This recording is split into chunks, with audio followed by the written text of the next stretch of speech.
in Brokeback Mountain, there's this famous line, right? I just can't quit you. Yeah. And that is how Donald Trump is about Joe Biden. He just can't quit him. He was so sure that he was running against Joe Biden that, like, he has this elaborate fantasy about how Joe Biden's going to come back and run against him. Hello, friends. It's Tim Miller at the Next Level podcast here with my best friend, actually, Sarah Longwell. We've been friends for a long time. What's happening, girl? I'm good. You know, I'm having a day over here, but it's fine. Just my Pennsylvania heart is a little hurt, but I'm working through it, so we can talk about that and see how we're feeling. We're gonna work through that together. We have been friends a long time. Well, like almost 20 years. Do you think people know this about us? Sometimes I think people who are new, they're like, "Oh, Sarah and JVL are best friends." JVL and I met like 4 years ago. Tim and I, I was just talking about this. Sorry to do this whole thing, but I was telling someone about how we used to have to share a hotel room. And I was trying to explain to them why the people we were working with were so cheap that they were sort of like either only one of you can come or you can both come, but you have to share a room. And we chose share a room. We did. We loved each other that much. Yeah. And many of the people that we were working with thought we were a straight couple. And we're very confused about why I was the one giving fashion advice in the media training session. But anyway, that's for another day. I want the vibe of this. JVL's on vacation, and he deserves a vacation. And so we're doing a little secret podcast vibe. For people who don't know, on Fridays, JVL and Sarah do a secret podcast. There's no real host, just kind of open dialogue. They talk about things that, maybe they're still working through, half-formed thoughts and ideas, and that's for Bulwark Plus members only. So if you're interested in this, if you're enjoying this show, and, want more casual Tim, casual Sarah, and, go to thebulwark.com/free trial, and you can join up, try it for a month, see what you think. All right, Sarah. I want to start, I just want both of us, I think you maybe slightly more than me, but directionally, both of us wanted Shapiro and thought he was a better pick politically. I've had, and both of us have already, I did a podcast with Michael Steele this morning when we hashed that out. You did a live YouTube thing earlier this morning where you hashed it out. People can go listen to those if they haven't already.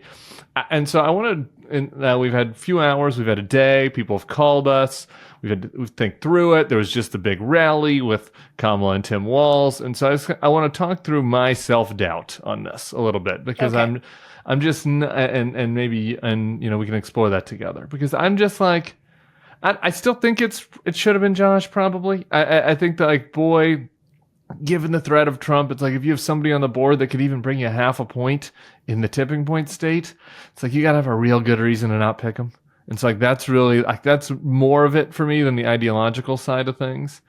And yet, it is right that he doesn't give off real America vibes, right? I mean, there's a chance that he just did better in Pennsylvania because Doug Mastriano was so horrible, right? And we watched both of them tonight, and I like Josh, but he just gives off Philly coastal elite lawyer Democrat vibes, and Tim Walz does have this other thing about him, and so I don't know. I guess I'm not sure that I'm sure. I think it was a mistake, but I'm not sure. So that's where I'm at the moment. So I'm wondering how you're thinking about it. Yeah, I mean, I think I'm a little different in that I'm sure that Josh Shapiro was a stronger pick, and the reason is this. And I think this is where my frustration with the Walz pick comes in, is that whether it's Shapiro, somebody had a comment that was like, wait, Sarah, you told us the other day you'd be cool with anybody. And I do say the Walz ascendancy was a late breaking addition. I was really in the Kelly, Bashir, Shapiro, Whitmer, Pete vibes. And I'll tell you, because every single one of them has at some time had to win Republican votes. And I just think for this election, it was important Walz has to. See, Congress. This is where I think people oversell in this Congress. Particular thing. One time in the early days, right, in 2006 when he won his first Senate seat? I'm sorry, first House seat. That congressional seat then came back around the Trump year in 2016. It was a swing seat Which is when he again. left to run for... Right. No, then the next year. He ran in 2018. Right. Mm-hmm. So when he first ran, it was a tough race, and then it was kind of a safe seat for a while. But then when the last time he ran, and then he left to run for governor. But the last time he ran in 2016, that Trump won the district. and he won his seat. I'm just as a factual matter. I hear where you're going with this, but I just want to. Well, let me just say. So 2006, like a wave year for Dems, Yeah. And so I wanted somebody who has won swing voters in a swing state. Like, that's really like what I was looking for. And everybody else on the thing, except I guess kind of Pete, although not Pete, really. Less so. I think the rest of them, a gay pass. Yeah, I give him a family pass. He's got a family pass. I felt like they had worked the muscle of winning over center-right voters in a way that when you go look at old clips, or not even that old clips of Walz, where he's like, oh, Nancy Pelosi told me to dial it back. And on my support for abortion, that's not a guy who's had to compete super hard for center-right votes. And with Kamala Harris's signature liability being that she codes as San Francisco progressive, I thought it was going to be most helpful for her to have somebody who ran on the idea that had like center, they could like pick up the center, right? And obviously the other thing about that's just the voters I deal with. Right? Like, right. I am so there's a lot of people who are like, Sarah doesn't know what she's talking about. And I will like admit that there's lots of things I don't know what I'm talking about on.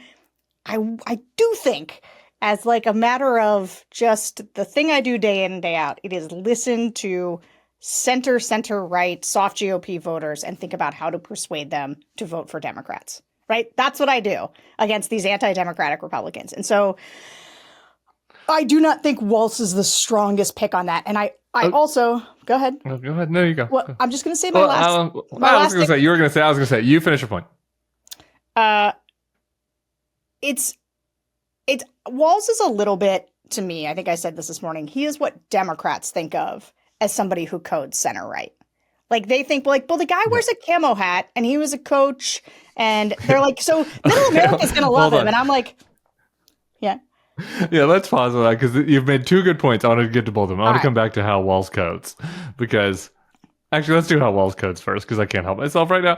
Because I'm there, and it's like it is so people from big cities who feel this way, and I'm from a big city, by the way, or Denver. I guess is not it's not Philly or New York, but it's a urban center that has urban sensibilities. Where I grew up, and you didn't though. You grew up in Harrisburg-ish, in central Pennsylvania. I grew up in the place called Perry County, which is very rural central Pennsylvania. Right. It is not the Midwest. I think maybe I said something about the Midwest earlier. I've been getting yelled at for it. Pennsylvania's not the Midwest stipulated, but like where I'm from, like it's like really what J.D. Vance was talking about. Yeah, okay, so I want to check this with you. I want to check this with you because then my husband Tyler is from real rural West Virginia, right? And his parents, like his mom is a teacher, and his dad's, the county doctor. Hey, mom and dad, and they're liberal, and it's just like to me, Tim Walz just codes as like the rural liberal teacher. That's right. Right? Like anybody that lives in that part of the world, like knows this guy. Like there are plenty of those characters. They have lives too, and they're people who are comfortable. And this is it. They are comfortable in camo. They know how to shoot a gun. They like sports. They can probably ride an ATV really well. And so I understand why Dems think they code right, but like urban Dems in particular, like millennial and Gen Z urban Dems who went to liberal arts schools and lived in big cities their whole life, right? Like it's just a different thing. And those Dems, I will acknowledge this, like the Tim Walz rural liberal Dem does not have some of the baggage that big city liberal does. I mean, he has some common sense. There's a video going around of him and his daughter, where his daughter's like, I'm a vegetarian. He's like, okay, let's have turkey. And she's like, turkey is a meat. And he's like, not in Minnesota. Right? Like, so like there's something about that that's like, okay. So he doesn't carry all the baggage with him of San Francisco. And I think that's right. True. Right? Like he has a sensibility about him, but he doesn't code center right. He just codes as like a rural liberal. And like that's its own kind of thing. There's fewer of them these days, but it's its own thing. That's right. But I don't think so. I just think people have overthought that part of it. Like I think they made themselves feel better about that particular like they were like, but this guy, like Republicans will love this guy, rural voters. And I'm like, the second they say that, the guy's got a lot. There's a lot of stuff, a lot of liberal positions. And this is the other thing I would just say is that the thing I liked about the folks, it's not just that they had to win Republican votes. They have to deal with Republican legislatures, right? Like they have to figure out how to compromise. Like Beshear is working with entirely Republicans. Shapiro's working with a ton of Republicans. Walz is in a much more liberal state, a much bluer state. And so he gets to do a lot more with fellow Democrats and progressives. It's a narrow majority. It's a narrow progressive majority, but even still. But he's got it. I think it's like a one-seat Democratic majority or something. Sure. But yeah. So I guess those are the differences. It's why he is not like the others is my main point. I did watch his. I don't know if we want to get into this. Before we go to the speech, I want to go to the other thing I was going to pick on you about. All right. Because I'm picking on myself about this too. And Sam Stein and I were talking about this in Slack. Because he was like, why? He's like, why is everybody so negative in the Bulwark Slack about this? And I'm like, maybe this is a good reason to be negative, or maybe it's not. But like, of the slice of people in the world for whom, that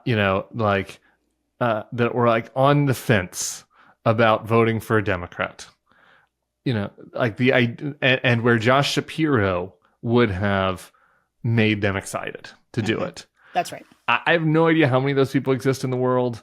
Maybe it's We only 5. know all of them. We know all of them, right? Like, right? We know all of them. That's and right. so My text messages are nothing but people who are mad right now. Right. Yeah. Which is true of nobody else. Like I made a joke earlier though. I was like, everyone from Bernie Sanders to Ted Cruz is thrilled about this, except our tiny little circle. And so the thing is, on the one hand, our tiny little circle could be dispositive in keeping us from autocracy. Okay, so like, let's not just totally throw it out with the wash. On the other hand, or maybe we a little bit oversensitive because of that. And so I wonder, when you think about that, how you think about like the groups, the people you listen to in groups, like more than your text chain. You know what I mean? Well, here's one thing. So you just said something that I think people might have missed in your joke, which is like that Ted Cruz is happy about this. Okay, why is Ted Cruz happy about this? So here's another thing that I just take in, and people can take it for what they want, but the Trump team, they are relieved tonight. In fact, Caputo's got a new piece of reporting that there was a whisper campaign that the Trump folks were supporting against Josh Shapiro, right? They were working with the progressives to try to get him out of the mix because they know he'd be their most potent adversary. Not only would he like crush JD Vance on the national stage, but the Pennsylvania's kind of the whole ball of wax right now.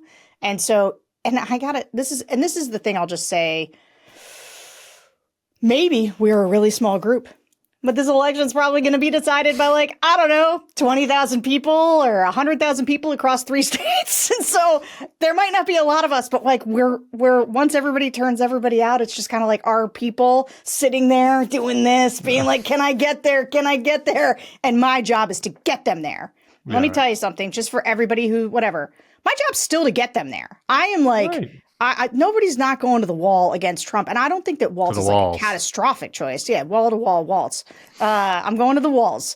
The thing is, I know. So because I know these voters, because I work with these voters, because I try to attract these voters, Josh Shapiro gave us so much more to work with, to bring them over than Walz does. Like, that's just a fact. Now, one thing I wanted to ask you, because this is when you say, that you're like, you don't necessarily, you're not sure of your judgment, right? So there are 2 main groups of swing voters, and I specialize in one of them. And I think our people tend to be one of them, which is they are these college-educated suburban voters. They're the red dog Democrats, right? They voted for Mitt Romney, they voted for John McCain, and they hate Donald Trump. And many of them have politically realigned themselves into the Democratic Party. Some of them have even gone from being McCain people to like MSNBC, I'm clocking Nicole every day, and I'm voting for every Democrat that comes along. That I'm a full-on resistance. Yeah, that's right. But there's another group of swing voters, and they are the Obama Trump voters, and they tend to be more white working class voters that will vote for Democrats who have sort of a more populist economic agenda, but have gravitated toward the Republican side as it has become more populist and as it has emphasized sort of these cultural issues. And so my question for you is, do you think, I think that Walz has made it, I don't know about so much, I do think he's made it harder, but I think it certainly made it less easy to attract the college-educated suburban voter set that we need to bring over. But does he attract more of the Fetterman type? These sort of white or multiracial working class voters who would vote for a Democrat, but have been more attracted to sort of they're the Bernie Trump voters too. What do you think? Yeah. I don't know. There's a third group also, which is pure progressive Democrats and actually turning out. Sure. So I think that I don't think that he really helps with them as much as solidifies that, like, Ann Arbor, Madison, like they're gonna be popping in October. Yeah. At those rallies, and it'll help get some of those kids out. Does that offset? There are more suburban swing voters than there are like bonus college voters, but it's not enough. It's not nothing. So I think that helps. And that other group, I don't know. The question that I would ask, and that I would say to the Harris team, our friend David Binder's now over there now as a pollster and a focus group maven that they added as a Democrat who's a Bulwark friend of the Bulwark, and I'd say to him, maybe I'll message him after this and tell him this.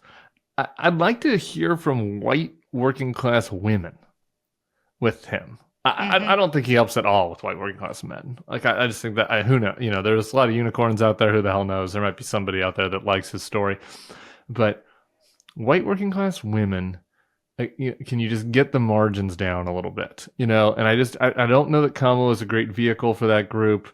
Ron Brownstein was really good on this. I wish I had my numbers in my mind, but it was kind of like, it would be good for Kamala to reach like 38% or something with that demo. And, they were polling at 34. I'm kind of pulling those numbers out of my butt. I forget what the actual numbers were, but it's like, can he help? Can you use him as like a front man for reaching out to them, bodily autonomy, cares about healthcare, education, right? Like that, and these are Obama, Trump voting women. I feel like a lot of time in people's mind's eye when they hear the Obama, Trump voter, it's like a dude. It's like a union dude in a red hat. And I used to be a union man, and now I've flipped. But like their wives or girlfriends or sisters or whatever are in that same cultural milieu. I think that conceivably Walz could help with them. I don't. Who knows? But I'm way less confident about that than I think that it is cementing the vibes that mostly Kamala brought to the progressive base voters.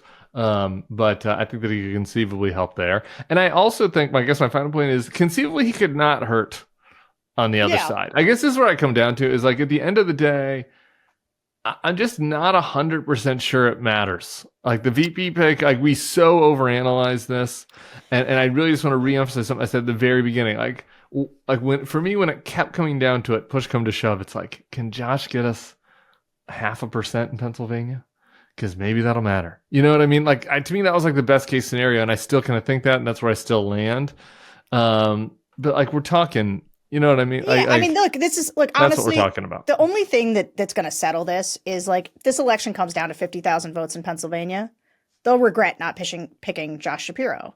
But if it doesn't, then everyone will be okay with it, Right. And look, I'm a little worried that it comes down to 50,000 votes in Pennsylvania. I'm just a little stressed about that. But I think that for me now, because one of the other things is, because I am on, because I know a lot of people in the sort of center-right spaces who are like quickly trying to figure out, do they like this guy? Do they hate this guy? Or like what?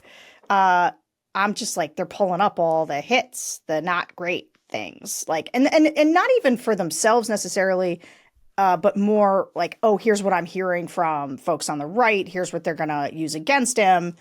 And, the things that I'm seeing right now is obviously they want to rely. He wants to sort of lean on his military service. They're already out really hard on the idea that he didn't go when he was asked to. I can't remember if it was Iraq or Afghanistan. Iraq. Or it was Iraq. Yeah. And so like they're going to hit him on that. Like there's going to be like a little swift boating effort there's going to be an effort Kind to of challenging with Donald Trump at the top of the ticket, but they're going to try. Yeah, but they're going to try to do it with Vance. I'm less worried about that. I'm more worried about the cultural progressive stuff. High school. Not like. Do you want to tell your nice story about gay straight alliance? The riots. I do. Okay, so the speech tonight, and we'll actually get to that story. So what the other things that have happened since our initial reactions is they put out an intro video of him. And then the speech tonight in Pennsylvania. Intro video, right? Good. So the intro video is good. So let's talk about that first. Then we'll get to the gay straight alliance. But the intro video, I noticed, he talks about compromise several times. Yes. Bipartisan, mentions tax cuts, and so he is like, like he's not Bernie. You know what I mean? Like, I think it's important to talk through all of this in the sense like he's for capitalism. Like, if you look at all of the hits against him, it's not like he's out there going the millionaires and billionaires and like we got to take down the capitalist system. Like they cut taxes, they cut regulations on on some of their spending stuff, but he wanted to clean up regulations on infrastructure and you know what I mean. So like.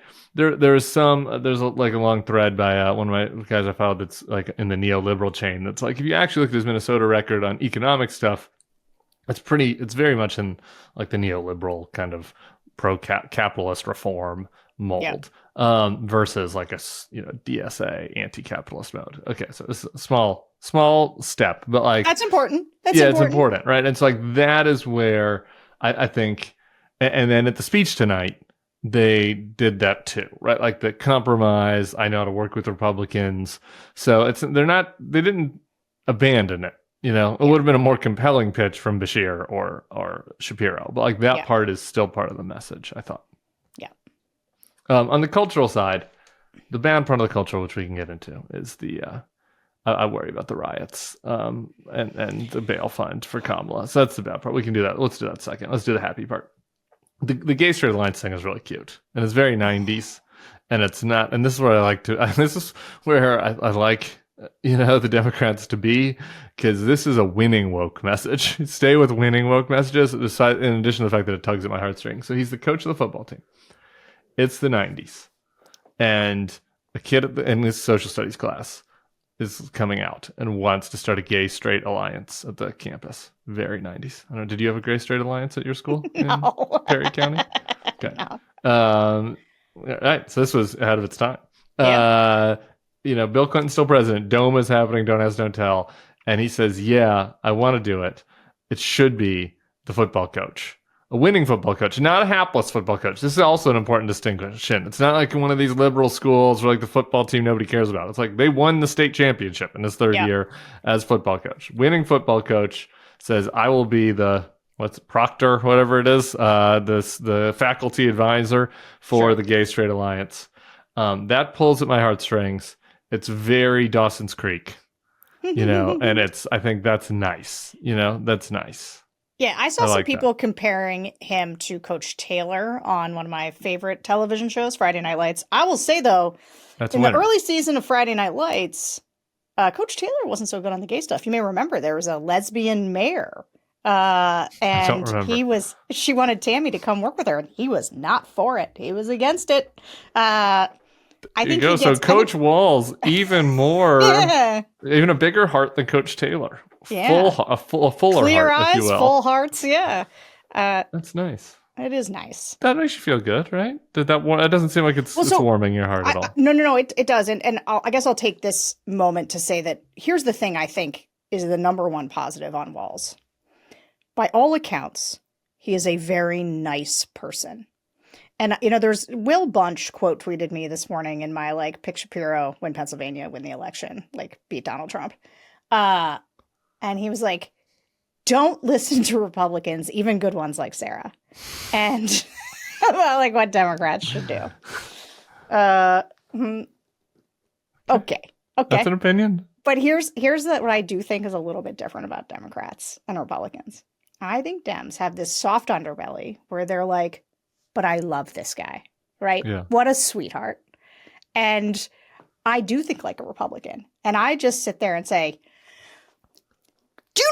electoral votes Pennsylvania has. Like the idea, like Republicans would not think about who's the. Do you think Ronald Reagan liked H.W. Bush? No, they didn't like each other. Do you think Barack Obama liked Joe Biden? Not Doesn't really. seem like it. No, that was like these are marriages of convenience. These are tactical decisions. And people who are like, this is just, there's a couple of people like talking points where it's like, well, you know, what did Mike Murphy say? Vice presidents haven't delivered a pizza, let alone a state. And I just want to shake people and be like, when was the last time the vice president was in a state that was a must win? Yeah. Virginia, Delaware, Wyoming. Yeah. Like, how far back do I have to go to find one that's relevant? LBJ, and then I'm like, maybe. Yeah. So like, don't tell me it's not a thing. Like, it doesn't matter. Like, they haven't even tried to make it matter. Yeah.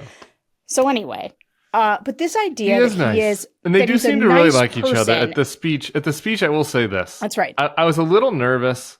One among the things that I've been nervous about was like the why did Kamala do it? Because we're all still learning about Kamala, right? Sure. Like and like her decision making process, and we want it to be good, and we want her to do well, but it's important to be open eyed about everything. And I was just a little nervous. Like, was she getting bullied by the left over this? And you know, does she care too much? Like this, there's some reporting that there's some problem with Josh Shapiro being ambitious, or whatever, which is like an absurd thing. You know, and then there's some other reporting that's like she just kind of liked him. Was affable, it was a good partnership. And to your point, is that the best reason to pick a VP? Probably not. But that I don't know. Just as a couch, I got us in trouble. We're already talking about the couch. As a couch psychologist, she seemed to really think he was cute and like be tickled by him during the whole speech tonight. And like you can't fake that, you know. Right. So that's nice. It's cute. That's good. I think He also look. The I vibes think are good on that. The ambitious thing. So first of all, I find the ambitious thing to be like one of those things that makes me want to throw furniture because I'm like, oh, do we have an ambitious politician? Also, good. I don't know. Maybe he'll go to the mat for you. He's going to be the best version of himself. He has aspirations. That's good. But so like whatever about ambitious, and it makes me worried that she's insecure, right? That she's can you not handle that? Being said, I do think. Their relationship obviously matters, right? The way that it seems. And I do think having somebody, and I said this before when I was thinking about it just abstractly and not concretely, having somebody who is a relentless cheerleader for her, who is a permission structure builder for her, with white people of various persuasions is not, or men in general, isn't terrible. Right. And I think that today, the way that their dynamic or their chemistry does look like is he does have, well, Andrew said this, he does have sort of some big dad energy and a certain kind of dad, the kind of dad who wants to make sure everybody's got snacks if they need them, who wants to make sure everyone's good. Is everyone good? I just want everyone to be happy. All I want is for everyone to be happy. And that's a specific, honestly, it's kind of like doing the pickup. He's doing the pickup. He's not sending an Uber. Nope, he's going to jump. Oh, I'm sorry. Are you at the airport? Do you need somebody to come get you right away? Like, I will be there. Am I sure that that's a politically, like, knife and teeth move? I'm not sure it is, but not the worst. Like, I'm not going to even say I'm warming up. I'm like, I am open. Here's what I am. I am open to being persuaded that they have more information than the rest of us, that they know him better than the rest of us, and that ultimately it pays off. Like I am open to that, and I'm going to go on vacation. Maybe I'll come back Walz pilled. I don't know. I'm going to see how he performs.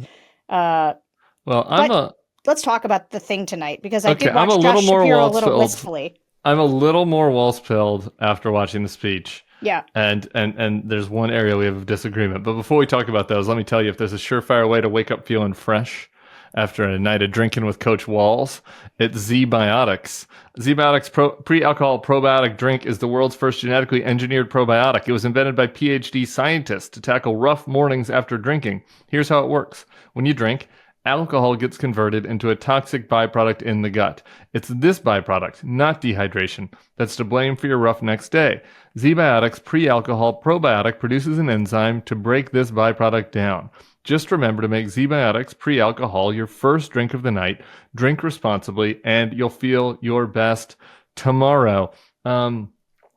This is something I'm going to do this weekend. I'm alone this week. Sarah, did you know that? Ooh, we should hang. I'm alone. Those West Virginia in-laws I was mentioning, Tyler, they're off to see them, and so I'm here. And in New Orleans this weekend on Saturday, there's a little thing called the Red Dress Run. Do you know about the Red Dress Run? Boys dress up in red dresses and run, and some boys dress up in red dresses and drink. I think I might be in that latter category this weekend. We'll see. And if I am, I'm going to use ZBiotics pre-alcohol probiotic before I do so I'm nice and fresh for your podcast on Monday morning. Vacations, weddings, birthdays, reunions, or running in a dress. There's so much going on. Get the most out of your spring plans by stocking up on pre-alcohol now. Go to zbiotics.com/nextlevel to get 15% off your first order when you use Next Level at checkout. ZBiotics is backed with 100% money-back guarantee, so if you're unsatisfied for any reason, they'll refund your money, no questions asked. Remember to head to zbiotics.com/nextlevel and use the code NEXTLEVEL at checkout for 15% off. Thank you, ZBiotics, for sponsoring this episode and our good times. Do you think that's a mistake for me to get into a red dress this weekend? Do you think that could harm my future, my already dead future political prospects? Or I think it's probably good for my brand if there's like a picture of me out on the internet in a red dress. What do you think? I was trying to think about, do I own a red dress? And I'm pretty sure I don't. I do you own a red? No, of course I don't own one. I went down to the Miss Claudia's. Shout out Miss Claudia. I went out to Miss Claudia's this past weekend, and I purchased myself a red dress. I think I look nice in it. I'm sure that you do. I don't have an opinion on this. You don't have an opinion about whether... I mean, I'm kind of a public figure now, a very minor public figure. Do you think that that picture out there is gonna... Is there anything I got to worry about? I don't think so. I mean, you're talking about it publicly on the podcast, so I feel like... It's too late now, is what you're saying. We could cut it in post. The picture image, though. The picture image. I don't know. You never know. What if Tyler decides to run for mayor some days, and then there I am. I think people are really come to terms with men in dresses. I don't think it'll be a problem. The speech tonight. I don't see Tim Walz as somebody that is in a red dress very often. I thought it was good. And the Bulwark Slack was like, oh, the Josh Shapiro speech was good. The Josh Shapiro speech was good for a conventional politician. It was a good politician speech. Tim Walz has a little affect about him. He's a jolly guy. His accent is out there. He talks normal. I've been begging the Biden-Harris team to use the joke about how crime was up. Or crime was up when Donald Trump was president, and that doesn't even count. His felonies, his own crimes. Violent crime was up under Donald Trump. That's not even counting the crimes he committed. That's good. That's a good line. And so I thought that his speech complimented hers nicely. And then we got to the moment where he made a joke about how he's excited to debate J.D. Vance if he's willing to get off the couch and do it. That tickled me. Walz pilled me a little bit, but no, not so much. That didn't tickle you. I hate it. But I'm good. I like jokes. Dad jokes. That's not even a dad joke. I don't even, because it's a very online thing to say. It seemed to sort of go over in the room. It's naughty. It was naughty of him. I don't know how I feel about the couch thing. I think the couch thing it's like, because it's whatever. I don't ridiculous.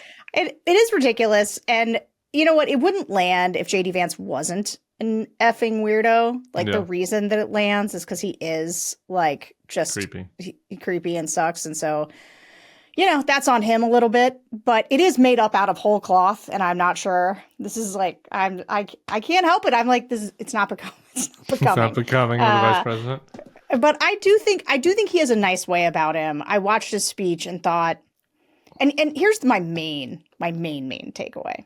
Somebody said this to me in the office today, and I think it was trenchant. It struck me to my core, which is if you had told me 4 weeks ago or like 2 days after the debate that I would have sat and watched tonight Josh Shapiro give a barn burner and then Kamala do her thing and then Walz get up and do that and like that was the ticket we had, I would have been freaking ecstatic, like over the moon. And so I think through the office, streaking. Yeah, that's right. Like waving a flag. Like between Simone Biles and women's soccer and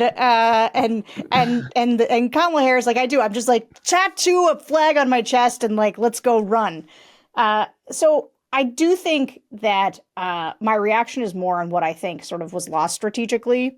Than feeling like Walz is like, I think he has vulnerabilities that I wish he didn't have. But I do think he has something that, and if he does this thing, Donald Trump and JD Vance are just like together the least freaking likable people. They like, now some people do think Trump is funny. I don't. Yeah. Walz much more to me. I find him like, would I hang out with Tim Walz? 100% I would. Like, I wouldn't want to be anywhere near JD Vance. Ugh. And so I think if he does this thing where, even if I, for my own sort of school marmy reasons, don't like the couch joke, I think I like the spirit of a vice presidential candidate who is going to try to connect and joke and be able to sort of code switch between I am very indignant at the terrible things they want to do, and also let me tell you how they're really weirdos and like let's make fun of them. I think that is, I think that could bode well. I'm open to see. I'm waiting. I'm waiting to see. I know the couch thing. I'm with. I enjoyed it, but it was for me. And I do think. I think maybe they can go down this road. Here's the thing I would say is they knew that there'd be pundit pearl clutching about this, so maybe they did it on purpose. But like, there's so much material with JD. Yeah. Like, do you have to make the couch joke? There's so many jokes. Like JD. I was going down through a list because I was tired of referencing the time that JD Vance said that Donald Trump might be America's Hitler. It's potent, but I'm just getting bored with referencing it. So I was refreshing myself on a list of all the things that he said about Donald Trump, and my favorite one is he's a villain and a douche. And like, there's some material there. If you're on the Wall speech team, you know, like, hey, I'm excited to go debate with JD Vance and see what he thinks about the man that he once called a villain and a douche. Where is he on the douche scale now? I think there's an unlimited amount of potential options. The other side there, you said we were mentioning earlier the Simone Biles, the Americana of it all. I do like this about the ticket. Is there was a moment where Kamala, in introducing him, talks about how this is a ticket that could only happen in America. Totally. And a USA chant breaks out in the room, and she seemed very earnest about it. And I don't. Again, sometimes you can over psychoanalyze people, but I've been watching Kamala for a while now. I was at her announcement speech. I've been watching a lot of politicians. You can sense when like they're feeling themselves in a moment. And she's talking about this, and it's like that was something that the idiots that thought Donald Trump would grow into the office always thought would come sometime. That like he'd have this feeling of like, man, this is an amazing country. Like how lucky am I to be in this office? And the majesty of that would at some point humble him. Obviously that was absurd. I never thought that would happen, but like I can see how people thought that might happen. Like he just doesn't have this. Like in a real way, Donald Trump's like, if I was from China, I could be Xi. You know what I mean? Like, and maybe that'd be better because I'd have more power and people would salute me more. You know, and I wouldn't have to deal with the fake news, right? Like literally, I think that if you give him truth serum, like that's his view, right? And there is with this ticket, because of their backgrounds. I like that. There was like an earnest America-loving element, which I do think helps counteract some of the, progressive lib, stuff, right? If they can really lean into that. And I do think, that has been, to the extent that I've been shooting off advice, it has been the leaning in to America. Not simply because I think it's sort of good politics or good optics, or it presents a counter to the extent to which they want to try to other her and make her seem un-American, but also it provides a tremendous contrast to Donald Trump, who does not like America. Hates it. Like he is right. His whole vision is dark about America. And the way he talks about America is bleak and uninspired. He has never, because everything's been handed to him, he has never experienced sort of the bounty of America, like the thing that makes it special in a lot of ways, which is, I get to like join in pursuit with people who are not like me to do a thing that we believe is a joint task of goodness. Like that is quintessentially American. And I do think that there is, when liberals sort of are at their best, it is not the identitarian politics and like setting, and it's why I think the Zoom thing, even though we're slagging on a little bit, kind of works, is when it's like an exuberance of look at all these different types of people coming together in service of a common goal, which is very American. It's like basically as essential as it gets. And so, I think that they should lean into that hard. I like that. I want more USA Chancellor of the Convention. All right, last thing. We have to do this because it's just so delicious. Donald Trump, earlier today, not laser focused on the Tim Walz as a socialist Marxist message that some of his advisors might have wanted. Here's the statement that he put out. Actually, before I read the statement, Donald Trump's not doing anything till Friday. I think it's really underappreciated. Like he does nothing. His schedule is so blank. And maybe it's a sign of his deterioration in his age. But what are the chances? Here's the bleat. What are the chances that crooked Joe Biden, the worst, all caps, president in the history of the U.S., whose presidency was unconstitutionally stolen, all caps, from him by Kamala, Barack Hussein Obama, crazy Nancy Pelosi, shifty Adam Schiff, Bulwark podcast guest, crying Chuck Schumer, and others on the lunatic left, crashes the Democratic National Convention and tries to take back the nomination, beginning with challenging me to another debate. He feels that he made a historically tragic mistake by handing over the U.S. presidency, a coup, all caps, to the people in the world he most hates, and he now wants it back now. Thoughts on that statement from the former president? Without alienating, I think this was mainstream enough that people will get this gay reference. But there was in Brokeback Mountain, there's this famous line, right? I just can't quit you. Yeah. And that is how Donald Trump is about Joe Biden. He just can't quit him. He was so sure that he was running against Joe Biden that like he has this elaborate fantasy about how Joe Biden's going to come back and run against him. And also the reason that Donald Trump is not doing anything is after the NABJ, whatever, Susie Wiles and Chris LaCivita are having a panic attack meltdown and probably have him locked in the basement. And like, they're just letting him bleat on Truth Social where nobody sees it because it is getting more and more unhinged. Every time I see those bleats, I'm like, Truth Social was basically, do you remember from The Office? That guy Creed, like at some point they set up, he was like, can you help me set up a blog? So they set up a Word document that was like Creed thoughts at blogspot at WordPress.com. He was just like, I'm not getting any feedback on my blog.